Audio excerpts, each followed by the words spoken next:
그러므로 생각하라. 너희는 그때에 육체로는 이방인이요 손으로 육체에 행한 할례를 받은 무리라 칭하는 자들로부터 할례를 받지 않은 무리라 칭함을 받는 자들이라. 그때 너희는 그리스도 밖에 있었고 이스라엘 나라 밖의 사람이라. 약속의 언약들에 대하여는 외인이요 세상에서 소망이 없고 하나님도 없는 자이더니 이제는 전에 멀리 있던 너희가 그리스도 예수 안에서 그리스도의 피로 가까워졌느니라. 그는 우리의 화평이신지라. 둘로 하나를 만드사 원수된 것 곧 중간에 막힌 담을 자기 육체로 허시고 법조문으로 된 계명의 율법을 폐하셨으니 이는 이들로 자기 안에서 한 새 사람을 지어 화평하게 하시고 또 십자가로 이 둘을 한 몸으로 하나님과 화목하게 하려 하심이라. 원수된 것을 십자가로 소멸하시고 또 오셔서 먼 데 있는 너희에게 평안을 전하시고 가까운 데 있는 자들에게 평안을 전하셨으니 이는 그로 말미암아 우리 둘이 한 성령 안에서 아버지께 나아감을 얻게 하려 하심이라.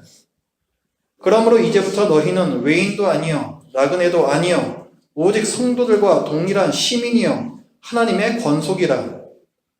너희는 사도들과 선지자들의 터 위에 세우심을 입은 자라. 그리스도 예수께서 친히 모퉁이 돌이 되셨느니라.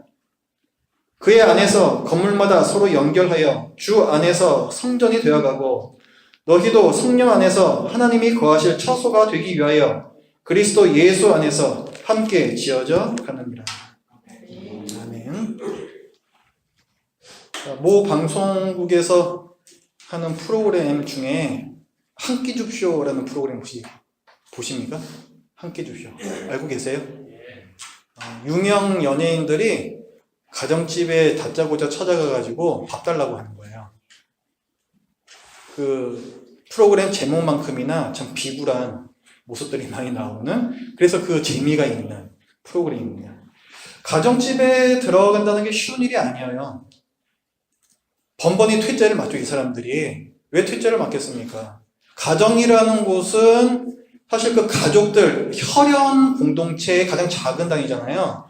굉장히 폐쇄적이고 단단한 이 조직이기 때문에, 일종의 조직이기 때문에 모르는 외인들이 들어갈 수가 없는 것입니다. 이런 가정처럼 구약 시대의 하나님 나라도 매우 폐쇄적이었습니다. 자, 구약 시대 하나님 나라라는 것은 이스라엘을 가리키는데 이스라엘은 혈연 공동체였어요. 이스라엘 12지파만이 이스라엘의 나라를 이루는 백성이 될 수가 있었죠. 다른 나라 사람들이 들어올 수가 없었습니다. 더 중요한 것은 뭐냐면 이들은 언약 공동체였어요. 하나님께서 이스라엘 백성과 언약을 맺으십니다. 나는 너희들의 하나님이 되고 너희는 내 백성이 될 것이다 라는 약속, 언약을 맺으시는데 그 언약을 주시면서 율법을 함께 주세요. 하나님의 백성으로서 너희는 이렇게 살아야 한다라는 율법을 함께 주십니다. 근데 이 언약도 그렇죠, 율법도 그렇죠, 이 모두가 이스라엘에게 주신 거라는 거예요, 문제는. 그렇기 때문에 이스라엘은 자기들만이 하나님께 선택받은 민족이라는, 자기들만이 하나님의 백성이라는 선민 의식이 있었습니다. 선택된 민족이라는 의식이 있었어요. 이스라엘은 이 언약과 율법이라는 담으로 둘러싸인 집과 같았습니다. 다른 나라 사람들은 절대로 이 집에 들어올 수가 없었죠. 우리가 오늘 보고 있는 이 에베소 교회의 사도 바울이 보낸 편지입니다. 이 에베소 교회에는 이 에베소란 지역이 이방 지역이기 때문에 이방인들이 많았고 또 유대인 신자들도 함께 있었습니다. 그러니까 이 두 그룹이 있는 것인데 아까 말씀드린 것 같은 그 유대인들만의 어떤 선민의식 이런 것들 때문에 유대인 신자들 그룹과 이방인 신자들 그룹 사이에 갈등이 있었습니다.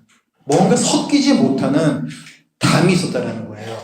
바울 사도는 유대인이든 이방인이든 하나님의 한 백성이라는 사실을 오늘 편지를 통해서 말합니다. 이방인들은 본래 어떤 사람들이었습니까? 아까 제가 말씀드린 대로 원래는 이 이방인들, 그러니까 이스라엘이 아닌 다른 나라 사람들은 이스라엘과 전혀 관계가 없는 사람들이에요. 하나님께서 이스라엘에게 주신 언약과도 관계가 없습니다. 아브라함에게, 이삭에게, 야곱에게 하나님께서 많은 언약들을 주셨는데 그거하고도 이방인들은 관계가 없었다는 것이죠.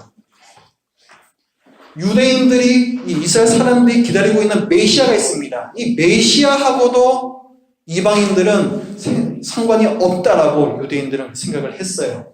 그렇기 때문에 이 이방인들은 하나님 나라 밖에 있는 외인이요, 심지어는 원수라고까지도 불렸습니다. 이 원수라고 불리는 것은 그들이 실제로 이스라엘 사람들과 원수지간이었다 이런 뜻이 아니라 정말로 먼 사이였다는 거예요. 정말로 관계가 없는, 가까워질 수 없는 사이였다는 것입니다. 그 이유가 뭐예요? 언약과 율법, 이 율법이라는 담이 가로막고 있었기 때문에, 이스라엘에게만 주신 이 율법이라는 담 때문에 그들은 섞일 수가 없었습니다. 그렇던 이방인들이 이제는 이스라엘과 가까워졌다라고 사도 바울은 얘기를 합니다. 13절 말씀을 같이 읽어봅니다. 시작. 이제는 전에 멀리 있던 너희가 그리스도 예수 안에서 그리스도의 피로 가까워졌느니라. 자, 전에는 메시아하고도 관계없었고 이스라엘 나라하고도 관계없었고 하나님과도 관계가 없었던 이방인들이 이제는 가까워졌다라는 거예요. 이스라엘과 이방인 사이를 가로막고 있던 담을 예수님께서 헐어버리셨다, 이렇게 얘기를 하고 있습니다. 자, 유대인들과 이방인 사이를 가로막고 있던 이 담이 뭐라고 제가 말씀드렸습니까? 율법이라고 말씀드렸죠? 예수 그리스도께서 하신 일이 뭐예요? 율법을 성취하시는 거예요. 율법의 요구사항들을 이루시는 거예요. 율법의 요구사항을 이룬다는 것은 두 가지 의미가 있습니다. 첫 번째, 율법에서 이렇게 해라, 이렇게 하면 안 된다는 것들이 있죠. 그걸 그대로 순종하시는 거예요. 두 번째, 율법의 요구를 이룬다는 두 번째 의미는 율법을 못 지키는 경우에 그 불순종에 대한 죄의 책임이 다르죠. 그 죄의 책임, 그 대가를 예수님께서 대신 다 치러주셨다는 거예요. 율법의 요구, 이 두 가지를 예수님께서 모두 이루셨습니다. 그 대표적인 사건이 뭐예요? 십자가 대속이라는 거예요. 그래서 13절 말씀에서 보면 이제는 전에 멀리 있던 너희가 그리스도 예수 안에서 그리스도의 피로 가까워졌느니라 말씀하고 있습니다. 예수님께서 십자가에서 죽으심으로 율법의 요구가 모두 이루어졌기 때문에 이제는 율법이 힘을 잃었다는 거예요. 율법이 힘을 잃으니까 유대인과 이방인 사이를 가로막고 있던 율법의 담도 힘을 잃는 거죠.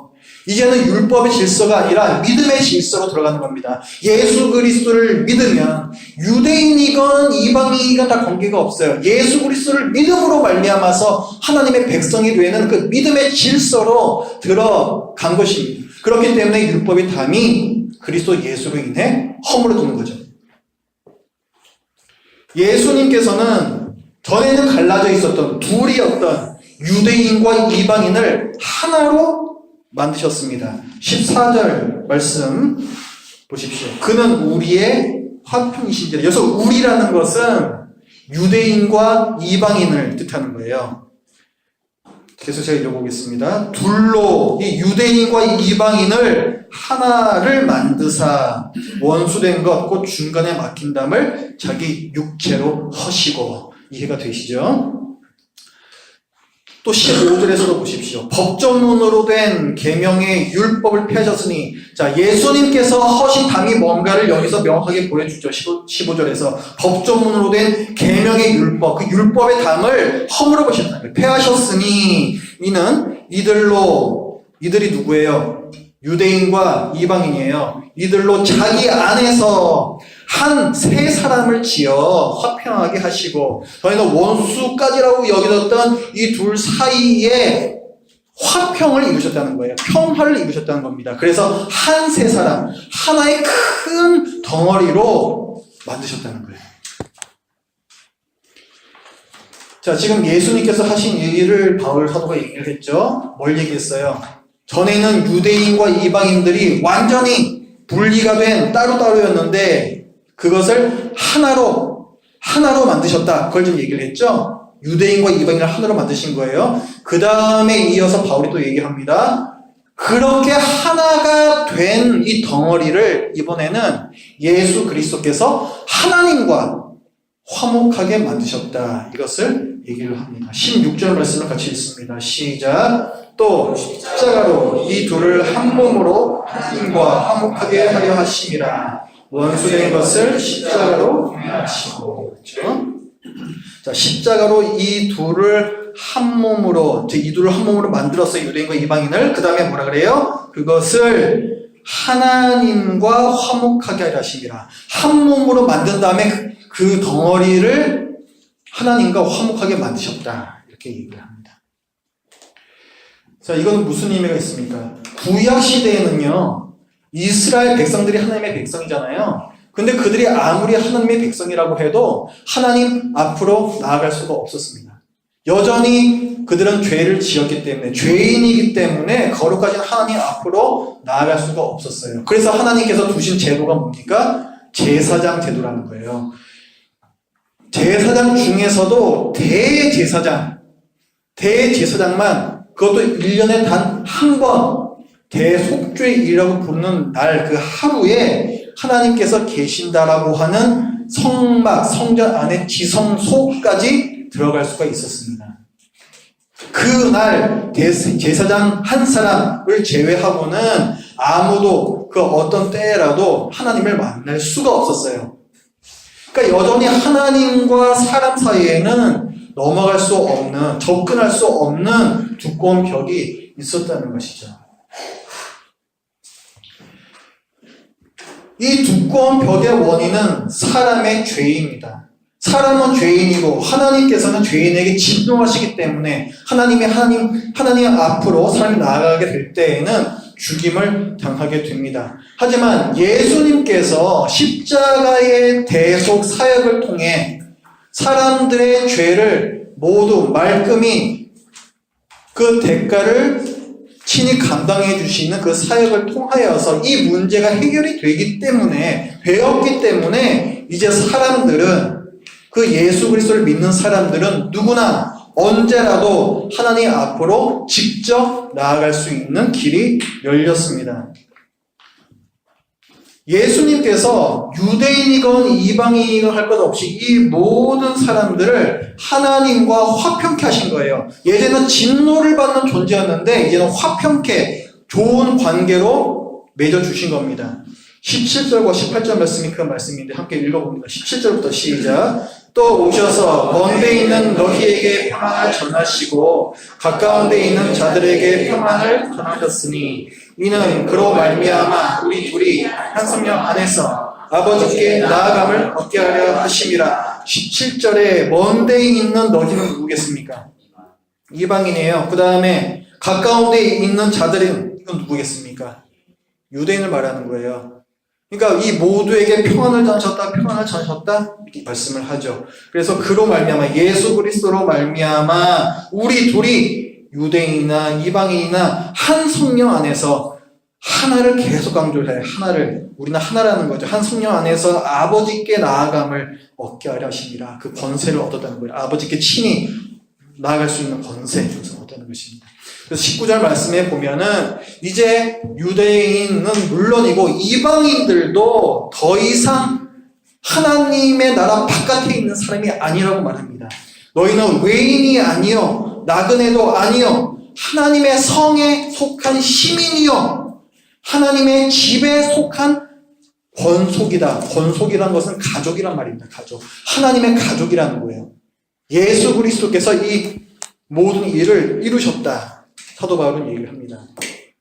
그렇기 때문에 이 예수 그리스도의 공로 때문에 교회에서요 유대인이라고 더 하나님의 백성인 것도 아니고 이방인이라고 덜 하나님의 백성인 것도 아닙니다.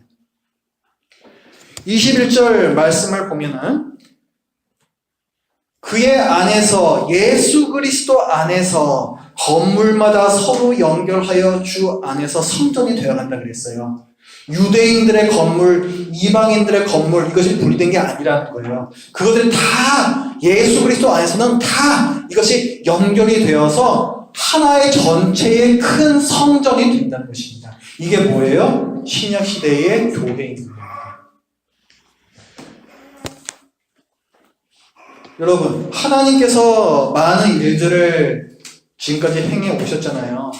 그 중에서 가장 신비롭고 가장 위대하고 가장 놀라운 일이 무엇입니까? 우리 목요일에 배우는 거 창조잖아요. 창조만큼 놀랍고 큰 일이 있습니까? 무에서부터 유를 만들어내는 엄청난 일이잖아요. 그런데요, 하나님께서는 우리를 그리스도 예수 안에서 교회로 모으시는 이 사건에 대해서 창조와 비견되는, 창조에 맞먹는 매우 중요한 사건이다 이렇게 말씀하십니다. 10절 말씀을 보세요.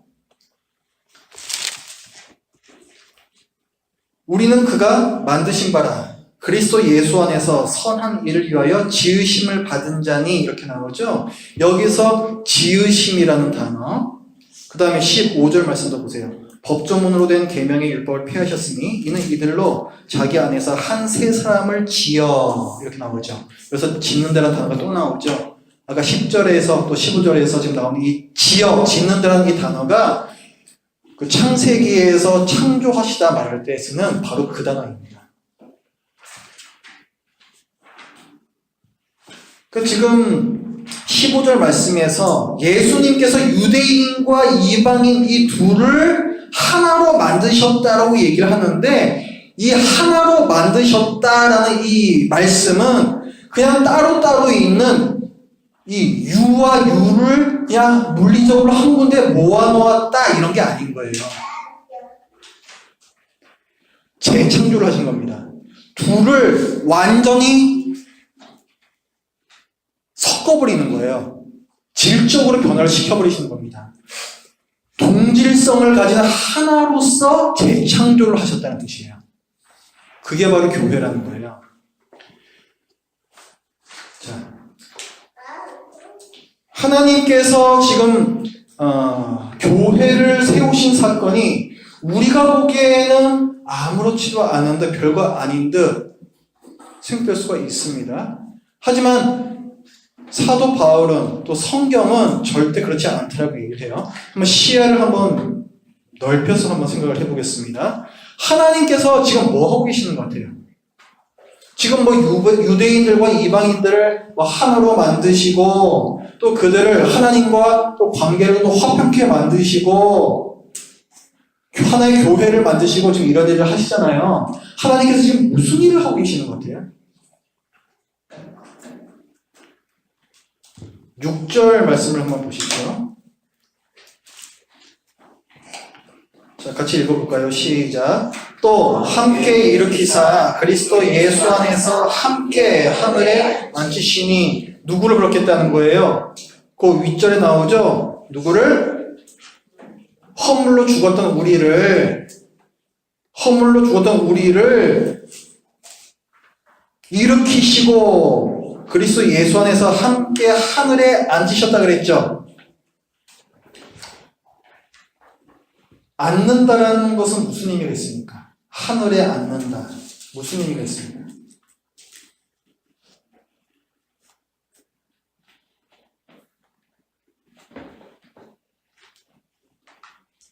성경에서 앉는다라는 것은 왕을 뜻하는 거예요. 왕이 왕좌에 앉아서 다스리잖아요. 성경에서 앉는다라는 말은 왕으로서 통치한다, 다스린다 이런 뜻을 가집니다. 그러니까 지금 우리를 살리시고 하늘에 앉히셨다라는 건 무슨 말이에요? 우리를 왕으로 세우셨다는 거죠. 근데 그 6절 말씀에서 뭐라 그래요? 그리스도 예수와 함께 하늘에 앉으셨다는 말을 해요.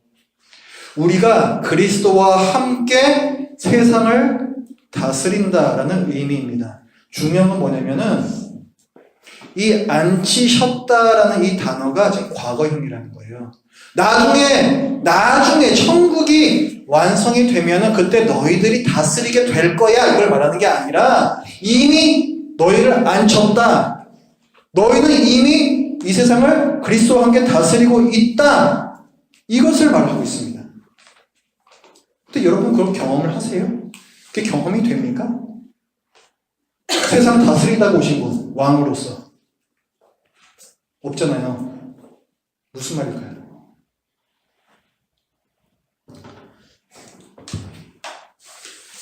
그래서 조금 어려운 개념이 나옵니다. 영적 연합이라는 개념이 나와요. 영적 연합. 자, 그 위로 올라가셔가지고 1장 20절하고 21절 말씀을 읽는데 그 동사에 주의하면서 읽으세요. 동사에 주의하시면서 1장 20절과 21절 다시 읽습니다. 시작. 그의 능력이 그리스도 안에서 역사하사 죽은 자들 가운데서 다시 살리시고 하늘에서 자기의 오른편에 앉히사 모든 통치와 권세와 능력과 주권과 이 세상뿐 아니라 오는 세상에 일컫는 모든 이름 위에 뛰어나게 하시고 이렇게 얘기하죠. 자, 20절, 21절은 뭘 얘기하고 있는 거예요? 하나님께서 예수님께 대하여 하신 일이에요. 어떤 일을 하셨습니까? 예수님을 죽은 자들 가운데 다시 살리시고, 그렇죠? 그 다음에 하늘에서 자기의 오른편에 앉으셨다 그랬어요. 그렇죠? 그 다음에 21절은 뭘 얘기하는 거예요? 다스리는 권세를 주셨다는 거잖아요. 그렇죠? 이걸 얘기하고 있죠? 자, 그 말씀하고 우리가 지금 보고 있는 2장의 5절과 6절 말씀 보십시오. 5절에 뭐라 그래요? 허물로 죽은 우리를 그리스도와 함께 살리셨고 이렇게 나오죠. 너희는 은혜로 구원을 받은 것이라. 그 다음에 뭐라 그래요? 너 또 함께 일으키사 그리스도 예수 안에서 함께 하늘에 앉히시니.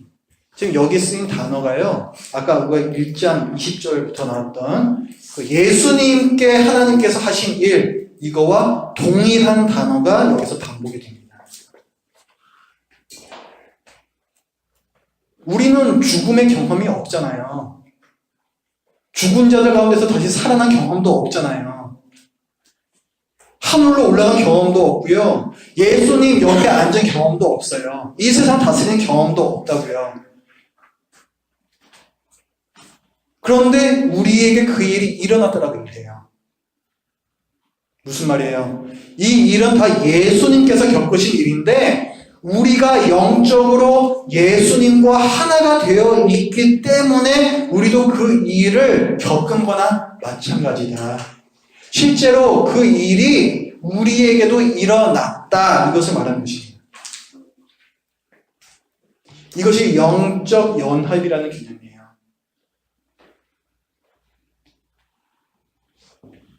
자, 이건 중요한 의미가 있어요. 왜 그러냐면은 여러분 요한계시록 20장으로 보십시오. 체크해 두시고 요한계시록 20장으로 가보세요.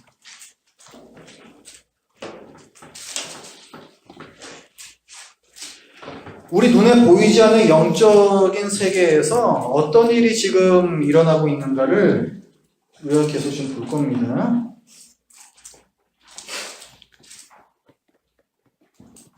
요한계시록 20장은 천년 왕국에 대한 내용이 나오는데, 자,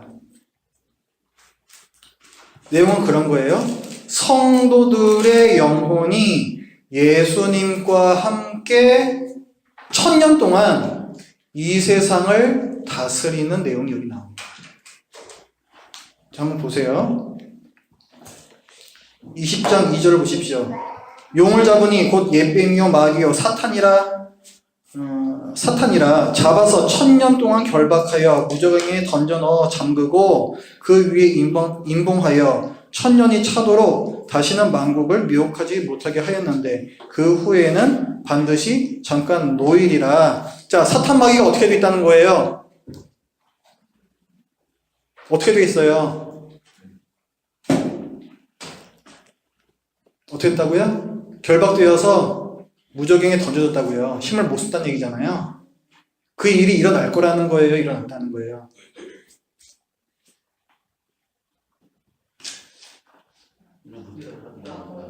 일어났다는 거예요.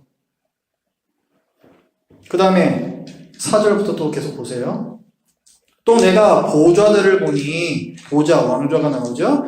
거기에 앉은 자들이 있어 심판하는 권세를 받았더라. 보좌가 나왔어요. 앉는 곳. 거기에 앉아있는 사람이 누구냐? 그게 나옵니다. 또 내가 보니 예수를 증언함과 하나님의 말씀 때문에 목배임을 당한 자들의 영혼들과 또 짐승과 그의 우상에게 경배하지 아니하고 그들의 이마와 손에 그의 표를 받지 아니한 자들이 살아서 그리스도와 더불어 1000년 동안 왕노릇하니, 이렇게 나왔죠? 보좌에 앉아서 왕노릇하고 있는 게 누구란 얘기예요? 사탄에게 굴복하지 않고 끝까지 하나님과 어린 양에게 충성한 신자들 얘기하는 거잖아요. 성도를 얘기하는 겁니다. 자, 지금 뭘 얘기를 하고 있는 거냐면, 우리 눈에 보이지 않는 이 영적인 세계에서는요, 성도들의 영혼이 예수 그리스도와 함께 이 세상을 다스리고 있다. 그의 현재 버전이다. 이걸 얘기하고 있는 겁니다. 우리 눈에는 그렇게 보이지 않을지 몰라도 또 이 사도 요한 시절에 사도 요한 자기 스스로도 귀향을 가 있어서 그게 느껴지지 않는 그 현실에서도 실제로 영적인 현실은, 그 팩트는 뭐였냐면은 성도들의 영혼이 예수 그리스도와 함께 이 세상을 다스리고 있는 상태였다는 거예요. 그게 어떻게 가능하느냐? 사탄이, 마귀가 결박되어서 무저갱에 던져져 있는 그 기간이기 때문에 그렇다라는 게 얘기합니다. 여러분, 예수님께서요 70명의 제자들을 마을에 전도하러 보내시죠. 그 제자들이 다녀와서 신나서 얘기해요. 우리가 예수님의 이름으로 선포를 하니까 귀신들이 내가 쫓기더이다 이렇게 얘기를 해요. 그랬더니 예수님께서 뭐라고 말씀하십니까? 사탄이 하늘로부터 번개같이 떨어지는 것을 내가 보았노라 이렇게 말씀하세요. 무슨 말일까요? 예수 그리스도께서 이 땅에 초림하셨잖아요. 2000년 전에. 그 일로 말미암아서, 그리고 복음이 선포됨으로 말미암아서 사탄의 머리가 깨졌다는 거예요. 이미 그때부터. 그것이 요한계시록에서 얘기하는 사탄이 결박되어 무저갱에 갇혀있는 그 1000년의 기간, 그 의미입니다. 지금의 이 세상이 그 1000년의 기간인 거예요. 1000년 왕국이라고 그래서 부릅니다. 성도들이 예수 그리스도와 함께 이 세상을 다스리고 있는 1000년 왕국이 이미 지금 현실에 존재하고 있더라는 거예요. 우리 눈에 보이지 않는 것 뿐이지.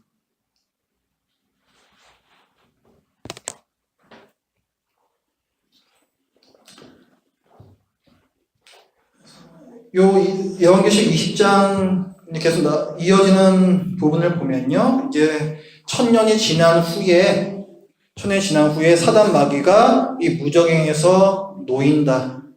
그리고 자기 그 쫄개들을 다, 또 자기 추종자들을 다 모아서 하나님과 또 하나님의 백성들과 마지막 전쟁을 벌일 거라고 얘기하고 있습니다. 그걸 아마겟돈 전쟁이라고 부릅니다. 그 아마겟돈 전쟁 때에 예수님께서 그때 재림을 하셔요. 예수님께 재림을 하시고 그 마귀의 세력을 완전히 끝을 내버리십니다. 그때. 이제 그 두 가지 일이 남은 거예요. 아마겟돈 전쟁과 예수님의 재림, 이 두 가지가 남아 있습니다. 아마겟돈 전쟁, 그게 뭐냐? 나중에 제가 따로 설명을 드릴게요. 어쨌든 하나님께서 하나님께서 하나님의 능력으로 이기시는 전쟁이다 이렇게 보시면 됩니다.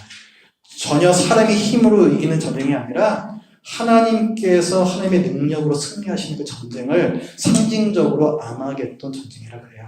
무기또 아시죠? 여러분 무기또. 무기또 평론 들어보셨죠? 그 앞에 히브리어로 하라는 게 붙어요. 그란 뜻입니다. 그러니까 무기또 이걸 아마겟돈 이렇게 신약에서는 표현을 하는 거예요. 무기또라는 곳에서 구약성경에 보면 여러 번 전쟁이 있었습니다. 다 이길 수 없는 하나님의 백성이 질 수밖에 없는 전쟁이었는데 하나님께서 기적적으로 개입을 하셔가지고 승리를 해요. 그 모티프를 따와서 아마겟돈 전쟁이라고 하는 겁니다. 그러니까 이 아마겟돈이 뭐 어디서 일어나는 거냐 이상하게 이제 해석하시면 안 되는 거예요. 그 의미를 가지고 있습니다. 뭐 잠깐 옆으로 이제 샜었는데요. 어쨌거나 이 아마겟돈 전쟁이 예수님의 재림으로 끝나고 또 하나님의 나라가 이 땅에 이제 완성이 되는데 그때가 되면은 우리 경험적으로도 이 지상에서 하나님의 나라가 이루어져요. 그때는.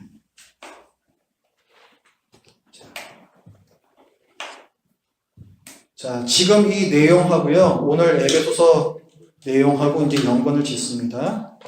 이방인과 유대인이 하나 된 교회가 예수님과 함께 세상을 다스리는 것이 왜 중요할까요? 이것이 천년 왕국과 연결이 되기 때문에 그렇습니다.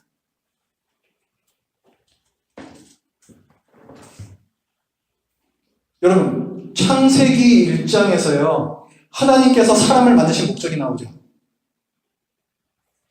왜 만드셨어요?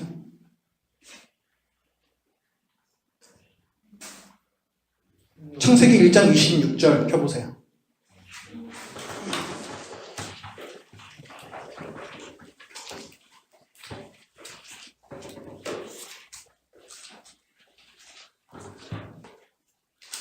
자, 읽어주십시오. 시작.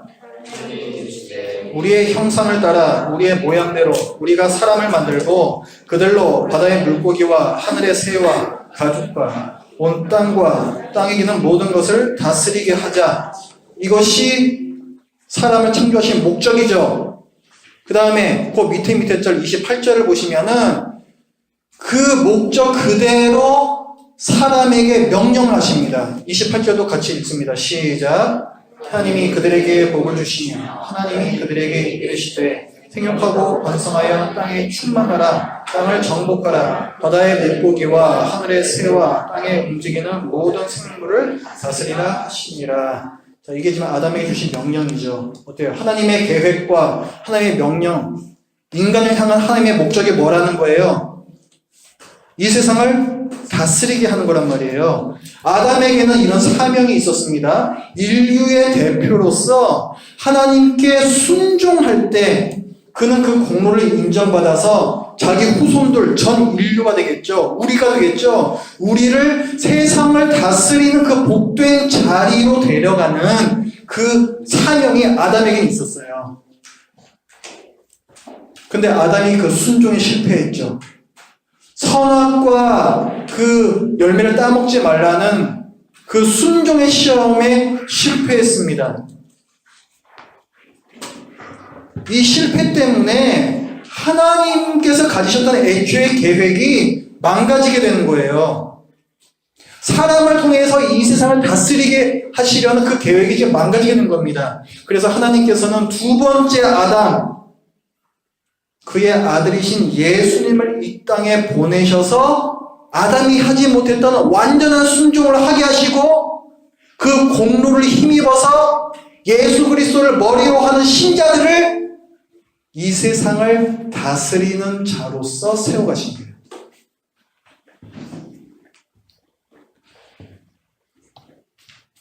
(3장 6절) 보세요. 에베소서 3장 6절.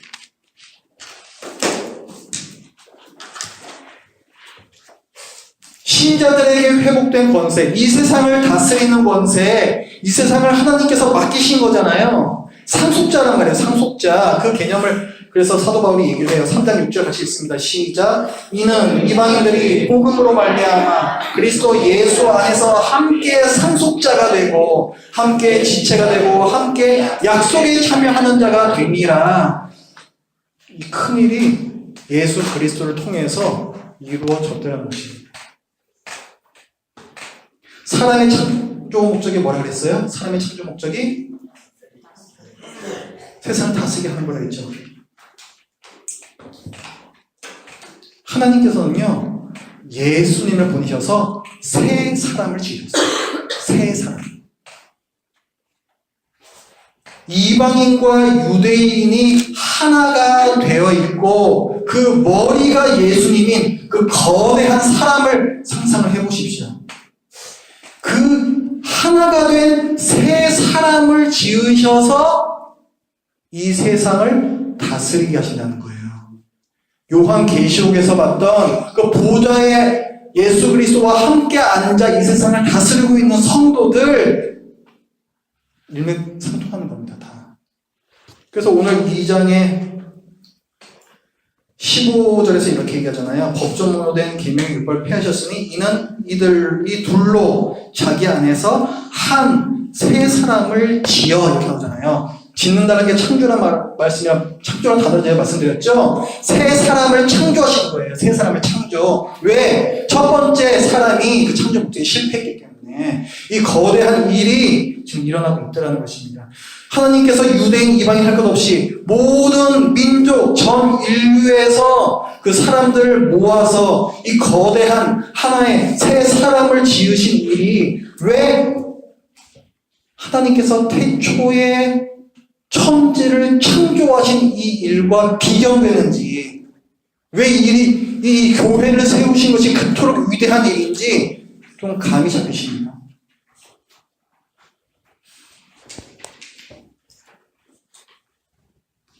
우리를 그리스도 예수와 함께 이 세상의 상속자가 되도록 하시기 위해서 하나님께서는 큰 희생을 치르시기까지 빈틈없이 차근차근 그 일을 지금까지 진행해 오셨습니다.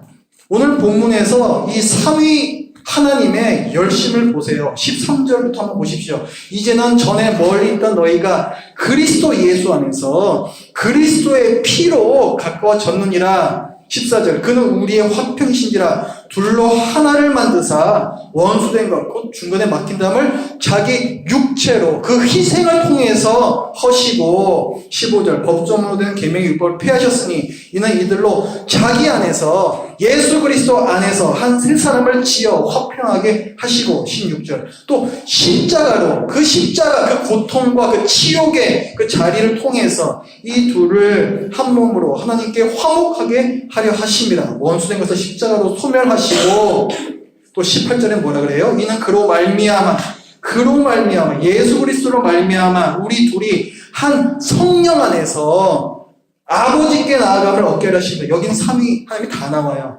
예수 그리스도로 말미암아 성령 안에서 아버지께 성부 하나님께로 나아가게 하시는 이런 일들, 이 하나님의 열심을 사도 바울은 얘기를 하고 있습니다. 아담과 우리는 하나님께 불순종하는 죄를 지어서 하나님의 목적을 망가뜨릴 뻔했지만 삼위 하나님께서는 지금 전력을 다해서 이 목적을 이루어가고 계시고 그분은 실수가 없으시며 또한 전지전능하신 분이시기 때문에 여러분을 반드시 예수 그리스도와 함께 이 세상에 상속자로 만드는 그 일을 성취시키실 겁니다.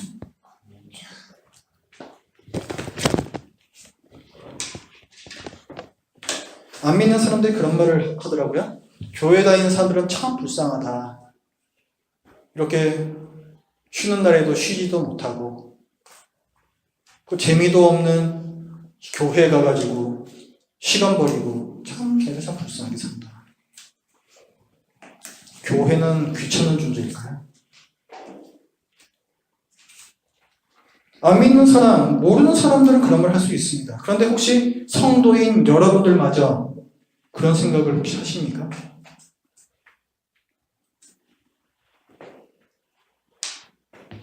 바울 사도는요, 생각하라 이렇게 말합니다. 오늘 본문 11절 이렇게 시작하죠. 그러므로 생각하라. 이렇게. 그러므로 생각하라. 뭘 생각하라는 거예요? 너희가 전에는 어떤 존재인지를 생각하고 이제는 어떤 존재인지를 생각하라는 거예요. 그렇게 비참했던 너희가 지금 하나님께서 지으신 그 거대한 사람, 한 세 사람의 일부가 되어서 하나님의 그 창조 목적을 이루어가고 있다는 그 영광의 자리를 생각을 하라는 거예요. 그런데도 교회가 귀찮고 따분하고 의미 없는 존재입니까? 삼위 하나님께서 만들어가고 계시는 이 교회라는 이 거룩한 이 조직이 정말로 그렇게 따분하고 불필요한 것일까요? 그럴 수 없는 것이고.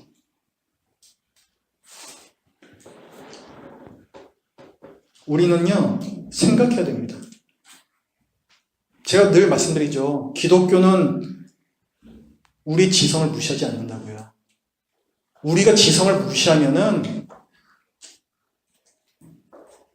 우리 신앙은 절대로 깊어질 수가 없습니다. 공부하세요. 어려워도 자꾸 들으시고 어려워도 자꾸 공부를 하십시오. 우리는 자꾸 생각을 해야 돼요. 우리가 생각하지 않으면은 이런 위대한 진리, 이런 영광의 진리, 이런 것들 우리는 잊어버립니다. 우리는 생각해야 돼요. 생각하지 않으면 지금 어떤 일이 일어나고 있는 건지 그걸 자꾸 잊어버려요. 영적인 눈을 크게 뜨십시오. 그리고 생각을 하세요. 예수 그리스도로 인해서 여러분이 얼마나 중요한 존재가 되었는지를 생각하십시오. 이 교회가 얼마나 소중한 것이고 이 교회가 이 세상에서 얼마나 중요한 것인지 그것을 생각을 하십시오. 성도는 하나님 나라의 시민이고 또 하나님의 가족이에요. 그 영광됨을 잊어버리지 마십시오. 사도 바울이 에베소 교인들에게 깨닫기를 원했던 그 진리와 은혜가 여러분 모두에게도 동일하게 있길 바랍니다. 기도하겠습니다. 하나님 아버지, 사람으로서는 결코 생각할 수 없는 위대하고 큰 일에 대해서 저희들이 말씀을 통해서 배웠습니다. 하나님, 저희들의 시야가 너무나도 좁고 또 저희들이 생각하지 않아서 하나님께서 저희들에게 베푸신 큰 일과 은혜를 너무나도 가볍게 여기고 너무나도 작게 여겨왔음을 주님 앞에 고백하며 또한 회개합니다. 하나님 아버지, 교회가 무엇인지 이 시간에 저희들이 생각하였사오니 그 교회의 일원으로 삼아주신 하나님의 은혜에 저희들이 생각함으로 그 감격을 느낄 수 있도록 도와주시고 또한 이제 새 사람으로서 세상을 다스리는 자로서의 사명을 저희들이 다시 한번 깨달았사오니 저희들의 삶에서 구체적으로 어떤 모습으로 드러낼 것인지를 고민하는 자리 되게 하여 주시옵소서. 예수님의 이름으로 기도드립니다.